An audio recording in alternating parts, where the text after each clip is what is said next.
Hey everyone, good morning. It is, what is it? It's Monday, June 24th, half an hour before the market is going to open. We have a week that has potential to actually get some volume and move, unlike the previous weeks that we've had. So if you watch the weekly market review, then you know that we're anticipating a lot of news events that are coming up that can all be catalysts. And also, our markets are at some critical levels, the QQQ in particular, and we want to see if they can break out of those levels or if they start pulling back even further. When we looked in the weekly market review, we saw that there's some things that are making us nervous, and that if we pull back, or we might pull back a little bit more. But if we pull back even more than that, then the market can start tumbling. So let's take a look at how we're opening. We'll take a look at our futures and see what that might mean for today, at least. So in our futures, we've got flat on the S&P 500, almost completely flat. NASDAQ, 20 basis points, so randomly down 20 basis points. And then the Dow futures looks like about randomly up about a little over 20 basis points. So everything random so far, mostly flat-ish, but we have this interesting disparity between the NASDAQ and the Dow. Remember last week, I think it was Thursday, might have been Wednesday, where I made the comment where these two had to resolve themselves. They couldn't keep on doing this for ever, and the very next day, or maybe same day, it started resolving itself. So this looks like a continuation of that, which is good that it's resolving itself, but it's not great for the weighted indices, for the SPY and the QQQ. Because if we look at the Dow Jones, if it goes up, it's not even going up that much. It's not like we're reaching new highs. This is quite a gap right here to cross. So it would take a lot of strength in order for this to move up. Whereas the QQQ is right here at the EMA 8. Yesterday in the weekly market review, we did see the potential for it to come down to the EMA 20. And if it breaks beyond that, then that's where we were having the potential for downward move. So if we just retrace back to the EMA, or sorry, the MA50, then we're looking at a 8% drop in the QQQ, and then a 5% drop in the SPY. That would be pullback number two.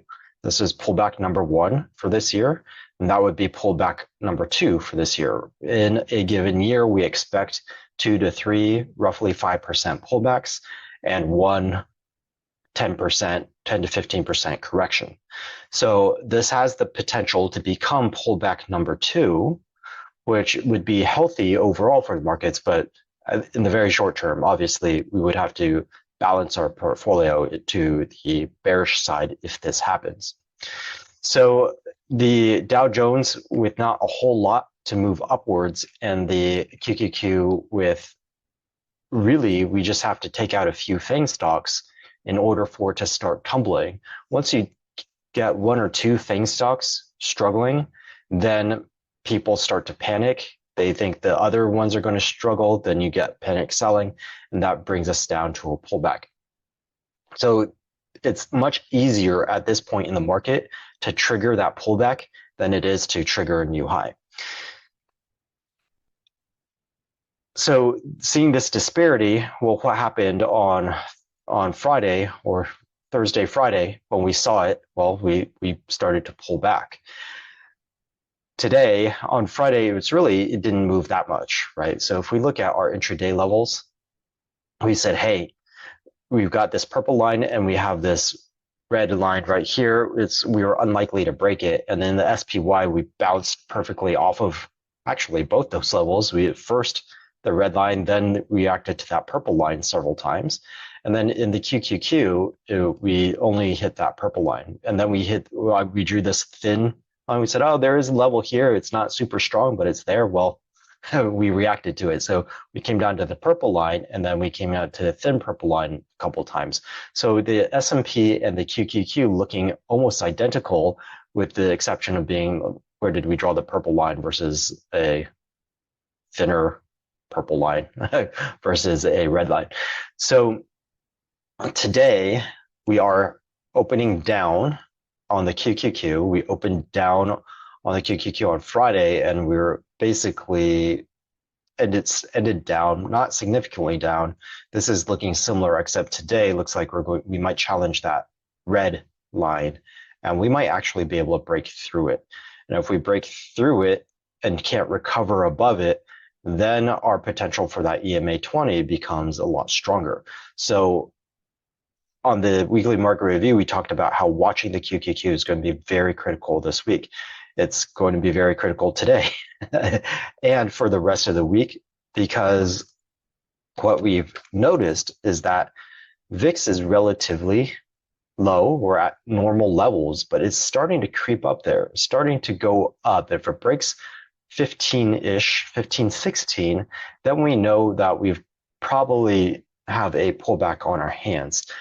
What we've seen is that over the last week or so, the Dow Jones has been going down or sideways, and that did not. Okay, so let's look at this sharp movement down on the 12th, and then well, we have to make sure that this doesn't match up with the SPY. Let's add SPY. Turn that off, sorry. Okay, so this did kind of correlate with a downward movement in the SPY, so we won't look at that. We'll just look at this one right here. A sharp movement downwards in the Dow Jones on June 12th, but not in the SPY that moved higher. So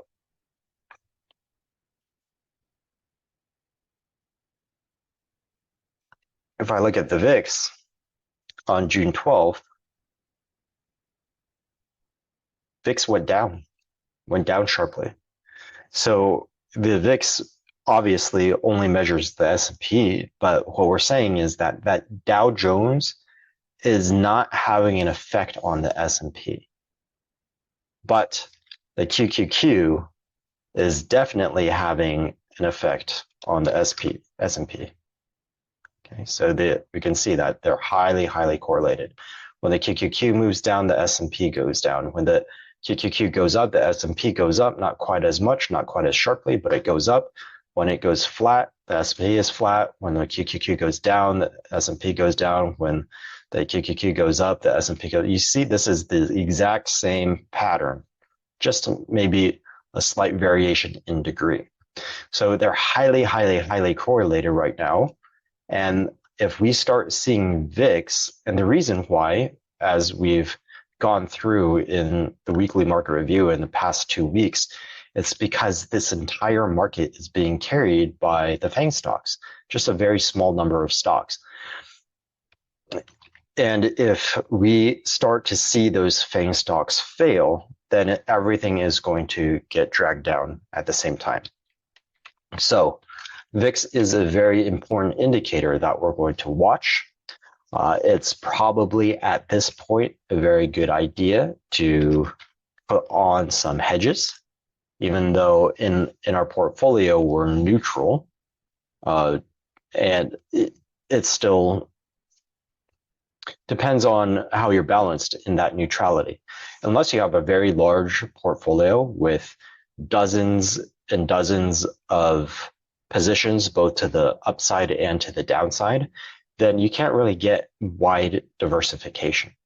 And if you can't get wide diversification in a way that simulates or comes close to the S&P's diversification, then you will have pockets of exposure where if the S&P goes down, there are certain sectors that might go down harder than other sectors.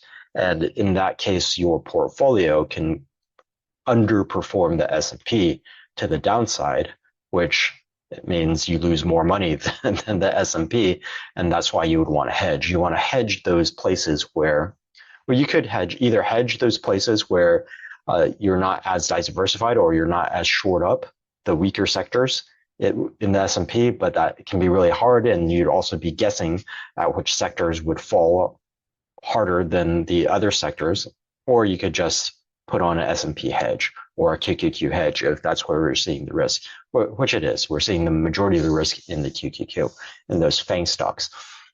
When we look at our sectors, we said, hey, well, maybe there's a couple sectors that look okay. SMH looks okay, but that's FANG. XLK looks okay, but that's FANG. QQQ looks okay, but that's FANG. XLC was looking good, but that's Google, Meta, Netflix. That's still FANG. Home builders, sideways, not looking great. S&P looking good. That's FANG. Silver, neither here nor there. Financials, not looking particularly good. Retail, not looking especially good. XLI, just sideways. Gold, sideways. XLV, okay. XLV has some potential, but when does healthcare do really well? That's generally a defensive sector. Generally does well when the S&P is not doing so well. So that's a warning sign. We've got the defense sector. Okay, that's looking all right. Like this is still an uptrend. It looks like it pulled back to this is the MA50 and maybe bouncing, but struggling at the EMA 20.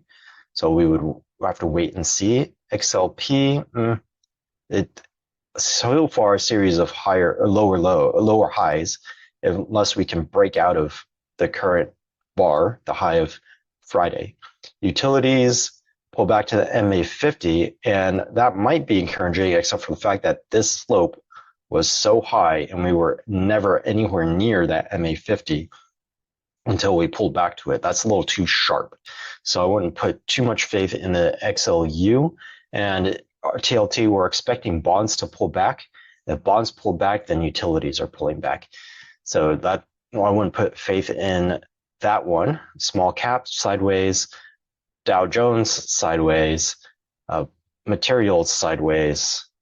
Discretionary, looking okay, doing well, but the major player in consumer discretionary is Apple. Apple is about a quarter, 25% of this ETF. So that's still FANG. Energy's not looking particularly good. Real estate, sideways, and TLT. So basically every single sector that looks okay or reasonable that might be going up is FANG exposure, has high FANG exposure. And so if the FANG stocks go down, the ones that look good right now, though, they're not going to look good anymore. And nothing else looks sideways at best. So we want to watch that QQQ very carefully. And pre-market looks like we're heading down even lower to this red line right here. So we are very much challenging that EMA 8 and what we were seeing, the potential in the weekly market review for that EMA 20 is looking pretty high today or tomorrow. So hedging is a good idea, and then prepare to start leaning the portfolio bearish potentially. What we saw yesterday, because the reason why we were murky was that there's still potential for this QQQ to move upwards. You can see pre-market, we're just at the EMA 8. And even if we pull back to the EMA 20, it's just not that big of a deal. It's just this movement right here. All-time high, pull back to the EMA 20. All-time high, pull back to the EMA 20. It wouldn't be that big of a deal. It would just be a continuation of this movement upwards. So if you're hedging, you just want to hedge if we break below the EMA 20, because the distance from the EMA 20 to the MA 50 at this point is pretty large. It's not like right here from the EMA 20 to that MA 50 was a single bar, but here it's 4 bars, maybe 4 or 5 bars, 4 ATRs. Okay, so we'll want to watch that QQQ very carefully, and we may or may not get stimulated by the economic reports this week. And we have Fed speaker, Fed speaker, Fed speaker, Fed speaker, Fed speaker. So a lot of Fed speakers this week, and nothing really today consumer confidence is going to be big on Tuesday. It's similar to consumer sentiment, what we talked about, I think it was last week, where I said, hey, the consumer sentiment, the consensus is significantly higher, which I thought was really weird because based on everyone that I was in touch with and people that I talked to locally, people are not feeling that great. And sure enough, that consumer sentiment came in way lower than consensus and lower than the previous number. And that was a drag on the markets. Consumer confidence is similar. It's going to figure directly into our look at GDP, which is later this week. That's going to be the giant. Well, actually, maybe not. GDP and personal income and outlays. These are going to be the two giants, equal weighted. And maybe PCE a little bit more than GDP. The Fed looks at this very directly. And they look at the GDP too. So both of these are going to be extremely, extremely important. So we definitely have some strong catalysts this week, especially later in the week. Consumer sentiment will be an important factor, but once we have GDP, consumer confidence is not going to be that important anymore. So consumer confidence will drive the first half of the week. Then we've got GDP and personal income outlays. We have a lot of potential for volatility and perhaps finally for directionality and for volume to come back into the markets. So as these reports come out, I'm going to be watching VIX very carefully, and I'm going to be watching QQQ, or specifically the FANG stocks, very carefully. And that disparity between the NASDAQ and the Dow, I want to see how this plays out. If we're bleeding money out of the QQQ and then money is going into the Dow, then we're having a rebalancing inside of the markets. Rebalancing inside of the markets is not that bad. It's kind of healthy. That's what we're looking for when we look at the sector rotations here, or the fragmentation within the sectors. If we're defragmented, and if we're fragmented, in order to defragment, we have that pullback, and then all the sectors can align again. We have rebalancing within the sectors. That is what's normally we don't see it so clearly within the NASDAQ and the Dow, but here it's being represented very clearly. If we start seeing both of them go down, then we're seeing money leave the stock market, and that is going to indicate a stronger pullback or maybe even a correction. So we'll watch the VIX very carefully. We'll watch the QQQ very carefully, or more specifically, is the FANG stocks and SMH. Okay, we'll watch those very carefully. Pre-market, SMH is already pulling back, so it looks like it is headed for the EMA 20. Yeah, NVIDIA, same thing, which is representative of the entire SMH at the moment, because basically every semiconductor stock is following NVIDIA, or it's far weaker than NVIDIA. So VIX, QQQ, SMH, and the dynamic between the NASDAQ and the Dow. That's what we're going to be watching, especially around these major reports: consumer confidence, GDP, and personal income and outlays. Okay? So be careful this week. A lot of potential for movement, a lot of potential for pullbacks, this EMA 20, I really should call it a reversion to the mean. The pullback is really to the MA 50. So we have potential. I almost guaranteed at this point that we're going to have a reversion to the mean to the EMA 20, and then we have a really high potential for a pullback to the MA 50. And we'll see at that point. If we pull back to the MA 50 and our sectors are all aligned and we don't have that disparity between the NASDAQ and the QQQ anymore, and it looks like our FANG stocks are bouncing off of strong support levels, then that'll be it. But if our FANG stocks keep weakening, then correction to the MA 200. Okay.